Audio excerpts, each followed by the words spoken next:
मैं और मेरी बहन शांति से घर में रह ही नहीं सकते। हमें कुछ काम भी ना हो फिर भी हम मार्केट घूमने चले आते हैं। Hey everyone, welcome to my another mini vlog. और इस मिनी व्लॉग की शुरुआत हो रही है हमारे रामपुर शहर के प्यारे से मार्केट से।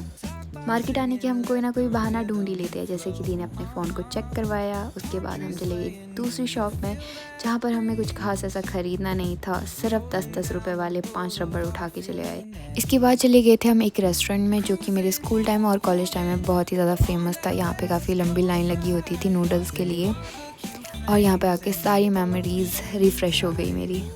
फिर चले गए थे हम ग्रोसरी शॉपिंग के लिए, और ग्रोसरी शॉपिंग में भी हमें कुछ नहीं करना था, हम जस्ट टाइम पास कर रहे थे क्योंकि हमने किया था मासी जी को कॉल कि जल्दी से मार्केट आ जाओ। और तब तक हमने सोचा कि कुछ ऐसे ही देख लेते हैं। सिर्फ एक पास्ता ख़रीदने के चक्कर में हमने इतना सारा सामान ख़रीद लिया, और इतने में आगे थे मासी जी और ये साथ में ले आए थे एक शैतान को जिसका नाम है हर्षी। और मासी जी इसे मार्केट घर के कपड़ों में ही लाए और मेरी चप्पल बना के लाए जो कि इसको काफ़ी छोटे हो रहे थे। ये काफ़ी छोटी है बट लगता नहीं है कि ये काफ़ी छोटी है। फिर हम सबसे पहले सीधा चले गए थे इसके लिए कुछ ख़रीदने पैरों में पहनने के लिए। यहाँ से चप्पल ख़रीद के हम फिर से चले गए थे ग्रोसरी का सामान ख़रीदने। मासी जी को ख़रीदना था बहुत सारा किचन का सामान। ये ख़रीदने के बाद हम सीधे चले गए थे रोशन हलवाई की शॉप में जो कि बहुत फेमस है रामपुर शहर में। यहाँ पे हमने ऑर्डर किया अपने लिए गुलाब जामुन और रसमलाई।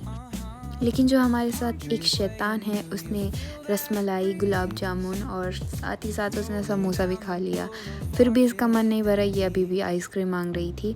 लेकिन हमने इसको घर के लिए कर दिया था रवाना। फिर चले गए थे हम एक शॉप में जहाँ पे हमें एक स्लिंग बैग पसंद आया था बट उसमें हमें कोई कलर नहीं मिला, इसलिए हम यहाँ पे थोड़ा सा टाइम पास करने लग गया। और दी यहाँ पे मुझे बोल रहे थे कि तेरी हाइट काफ़ी ज़्यादा लंबी लग रही है, तू थोड़ी छोटी हो जा।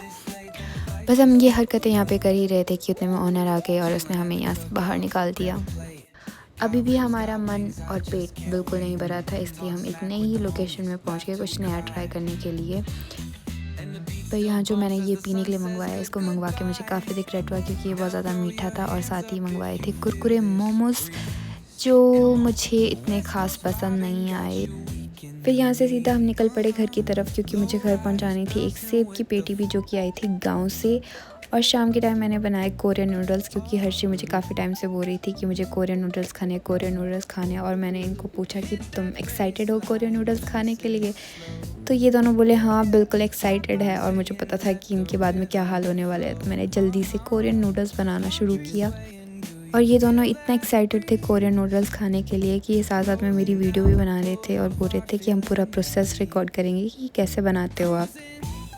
और यहाँ पे मैं एंड तक इनको कन्विंस कर रही थी कि तुम कोरियन नूडल बिल्कुल भी नहीं खा पाओ।